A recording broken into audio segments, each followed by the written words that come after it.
The 10-minute talent rant is live. I'm James Hornick, joined by Jeff Smith, and we are on the clock. The 10-minute talent rant is our ongoing series where we break down things that are broken in the talent acquisition and hiring space, maybe even pitch a solution or two. Probably not today. Nope. Before we dig in, all of our content can be found at talentinsights.hirewell.com. This week's topic, episode 61, No One Understands Recruiting But Recruiters, volume 3. Our classic segment. Back for its third round. The segment within a segment. I had all kinds of like trilogy jokes, you know what I mean? Like this is like is this the Return of the Jedi but then I realized this is going to be a trilogy. This is going to be like a Harry Potter series or a James Bond series. It just keeps going. There's no real, So if we Jedi this, that's a good barometer. Yeah. Return of the Jedi is solid. Then we'll make some crappy prequels and let's not talk about those. All right. All right. So how we do this, there's a variety of things that seems like no one really understands about recruiters. So we're partially playing to the base of recruiters who are dealing with the same struggles, but maybe the solution is just bringing some, bring a little bit of insight to those who are hiring managers or in HR or executives or people who aren't actually in the weeds in recruiting, just to let them know maybe your perceptions are a little bit off, or job seekers. Anyways, totally. I'll lead us off here. Number one, everything is headhunting in our world. In the real world of recruiting, everything is headhunting. Now, I bring this up because there's a question I get on literally every single new client call, every time. And it's always, how do you find your candidates? Now, that's not the real question. Tell me about your Rolodex. Yeah, that's not the real question is, are you just posting jobs and forwarding me the resumes and hoping one of these clowns actually fits because that's what every other recruiting firm does, and you're just hoping and praying you're getting a bunch of money without putting any effort in? That's the real question. Which I would say is it's an almost perception within perception, because there is that tie that binds that says like they're all just posting and then doing that, which is totally untrue. Yeah.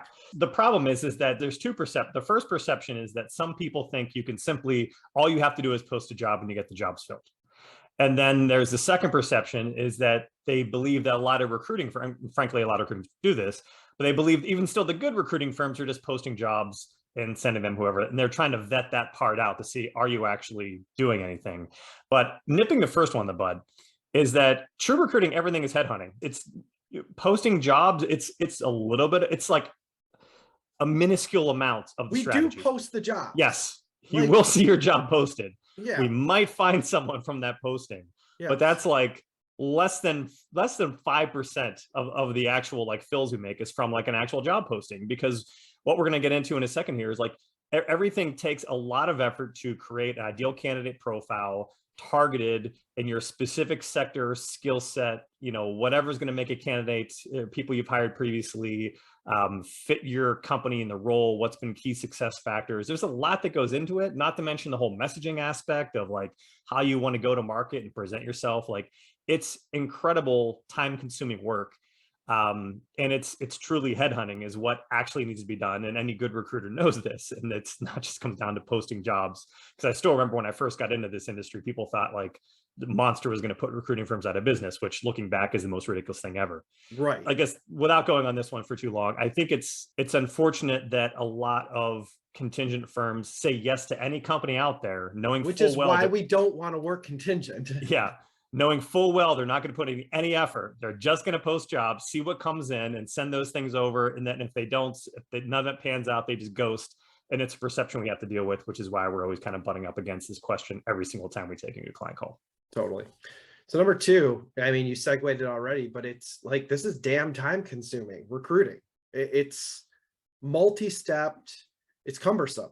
You said it, once upon a time, 20 years ago, some guy came up to you and said that, Monster was going to destroy the recruiting industry, which is hilarious. Yeah. Monster. There's people who are listening right now. What is Monster? Yeah. It's Indeed before Indeed, but worse. So I think that those folks said those things though, without understanding the amount of steps involved in the vetting process of a full life cycle of a recruiting effort, let alone just the little stuff before a candidate's even shown to a hiring manager, be it external or internal. There's just a lot of time involved in it. There's been countless instances of XYZ product or company dooming recruiting, and it always ends in the same place every single time. We perform a super labor intensive job that, sorry, not sorry, a lot of folks are not built to do, nor is there a software that's going to completely displace. Fact. Technology can enable it, but 30 to 45 minute screen, administering an ATS, hunting down the candidates for times, hunting down the hiring managers for times, writing job ads for go-to-market strategy, the list piles up. We don't want to toot our horns too much, but invariably, all of this time is also what you're paying for. The only way you can automate the entire recruitment process is if you had actual AI, not bullshit ChatGPT AI, but a true thinking AI. Like it has to be like a literal hologram. Like it would have to be able to think through an entire, like a person. Anyways. I like you fit Star Wars in there. That was amazing. Yeah, I know. Yeah. Like 3PO could be a recruiter. Yeah. Anyways. Exactly. Next one, number 3. Soft job markets do not mean hiring is any easier at all. Recruiters understand this. There's more unemployed. Actually, right now it's a soft market and there's not more unemployed people. But in a normal soft market, in a bear market, there is more unemployed people. And yes, people who are unemployed are easier to hire. But when you're talking about trying to convince someone to leave their job to come work for your company, it's 100% harder in a bear market, in a soft job market. It's trendy to say things like, you know, it's not about the money, it's about the opportunity. But let's be honest, like that's a bull market thing. Like when times are great, when everyone's killing it, people feel a little more open to taking a risk, to like chasing their dreams, to going after like some cool new sexy company doing something. Sounds a little bit out there. What's the worst can happen? When the market is melting down, when there's SaaS is getting crushed right now, crypto is getting crushed right now, regional banks are getting crushed right now. There's a lot of it's terrifying if you're working at these places. It's really going to be really hard to convince anybody to leave a job they feel safe and stable in, even if they're not stable in. Like there is that kind of bias that wherever you are now is you're better off, which isn't always the case. But it's still really, really hard. People are less risk averse, they're less likely to make a move. And it really comes down to you have to pay. Like you're not going to be able to get people to like bounce without showing them like the risk reward benefit has to be there. If they feel there's more risk, even if there isn't, there has to be more reward there. And it's not easier to hire unless you pay. With this one, it's literally the exact opposite of what you think is the solution. Exactly. That's the takeaway. All right. So next one. No matter how highly you think of your company, very few someones are dying to work for you specifically. So I'll take a step back. A recruiter's, we've already established, needs to sell the living hell out of your jobs, especially in tight markets, which we are still in a tight market. Yes, we have all these labor statistics. It's tight, just fact. So there's a few things that are at play here. Number one, just the difference between job description and go-to-market strategy. Yeah. Hiring managers, founders, everyone thinks that, okay, we're not seeing what we want to see. It goes back almost to the job posting thing too. Like, oh, we're just going to find our person from a job posting. You think by just changing the job description up or the title of the role, like all of a sudden magically, like, you know, the candidate fairy is going to sprinkle candidates everywhere. It's not. SEO is going to work. The keyword, it's all going to pop. Yeah, exactly. Yeah. These two things are completely different. Like the job description, yes, you will hit on some of those things, especially if it's like a core, you know, G&A function. You post a marketing manager in an SMB company, like you're going to get some low-hanging fruit that's going to apply, that's going to be applicable. The latter, which is the strategy, is more important because it can move the conversation in your favor. So it's still dependent on the recruiter, like selling the opportunity, but the passive talent's going to be interested in like, okay, what are you actually doing versus matching requirements? 2, every other company is selling it the exact same way you are. So the enthusiasm, the gusto, all that stuff that you bring into the conversation, Sally's heard it 100 times right before it. Yeah. Another reason why you should let ChatGPT write your copy, because they're writing the exact same copy for every other firm out there. Right. We didn't need AI to do that for us, but as humans, we were doing that already for some inexplicable reason, but I digress. All right, what do you got next? All right. recruiting is, and hear me out, recruiting is quickly turning into the gig economy. And this is something that I think 2 years ago, this is not something recruiters knew that everyone else knew, but I think it's something that they're figuring out real fast right now.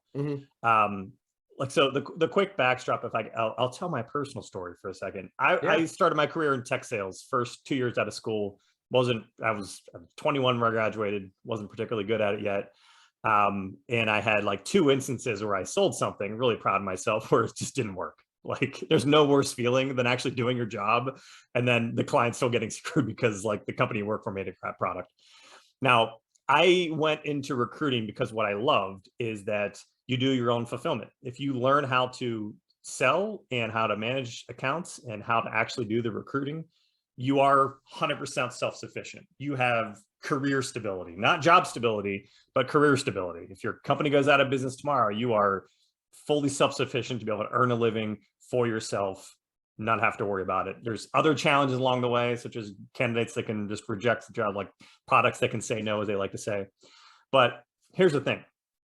I said it's career stability, but it's not job stability. Internally, if you're an internal recruiter, and this is what everyone's figuring out really quick in the past 3 to 4 years now, you are tied not to a company doing well profitability-wise, but to growth. Everyone else in the company is tied to profitability. As long as the company's making money, they're fine, but not you, the recruiter. Company has to grow, or it has to suck and be losing people constantly.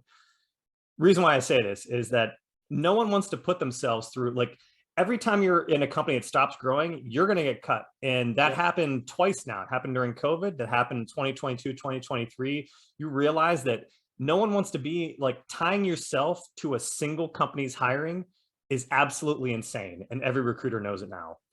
Now, I am not, when I say it's turning into a gig economy, I'm not saying that it's going to be like Uber, but I'm saying it doesn't matter if it's solo gigging it like that. If you work for an RPO firm, if you're working for an agency, if you're working contract recruiting internal, everyone's realizing that you have to tie your livelihood to more than just one company. You have to have multiple clients. You have to set yourself up in a way where all of a sudden, if one company just says, no, we're not doing this anymore, you're not unemployed for the next 3 to 6 months. Because it's just, for the people who that's happened to twice since 2020, it's absolutely killer. And there's no way, like, everyone who that's happened to is realizing they have to find another way to make things, to make ends meet and to move their career forward. Yeah, tying your commodity to one place when you have candidates that would be applicable to hundreds of thousands of companies is insane. And I think, to your point, a lot of people are figuring it out. All right, last, candidates, please stop sending your resumes to people, i.e. recruiters, us, you don't know, with messages like, find me a job or let me know what you have for me. I have some more notes here. I'm not even going to say anything else on it. It's pretty, it's not personal. It's borderline abrupt. Make it a relationship-based conversation. Give some sort of mutual benefit to the conversation. I promise you there will be 5,000 other candidates that will put forth extra effort to it. And that's why your solicitation is falling on deaf ears. Yeah. It's funny, when we started this, we're like, do we even have enough to fill 10 minutes today? And we're 13 and a half. Okay. We are short on clock. That's a wrap for this week. Thanks again for tuning in to the 10-Minute Talent Rant, part of the Talent Insights series, which is always available for replay on talentinsights.hirewall.com, as well as YouTube, Apple Podcasts, Google Podcasts, Spotify, and Amazon. Jeff, thanks again as always. Everyone out there, see you soon.